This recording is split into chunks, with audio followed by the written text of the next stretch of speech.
मैं सबको सजेशन दूंगा, 1 लाख मत चलो, 2 लाख चलो, 5 लाख चलो। সময়টা মোটেই ভালো যাচ্ছে না সালমান খানের। একের পর এক সমস্যায় জর্জরিত তিনি।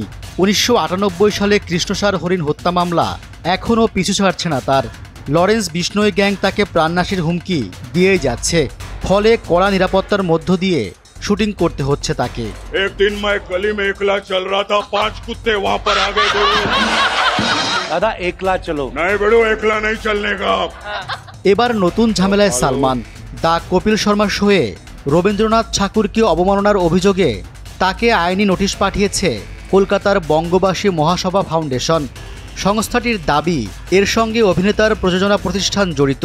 যদিও ভাইজানের তরফ থেকে এক বিবৃতি দেয়া হয়েছে, তাতে জানানো হয়েছে তিনি বা তার প্রযোজনা সংস্থা শোটির সঙ্গে যুক্ত নন। ভারতীয় গণমাধ্যমগুলো বলছে, কপিলের শোয়ে কাজল অতিথি হয়েছিলেন। বাঙালি অভিনেত্রীকে সামনে পেয়ে শোয়ের অন্যতম কৌতুকাভিনেতা কৃষ্ণা অভিষেক কবিগুরুর যদি তোর ডাক শুনে কেউ না আসে গানটির অপব্যাখ্যা করেন। এরপর প্রতিবাদের ঝড় বয়ে যায় কলকাতার শিল্পী সমাজে।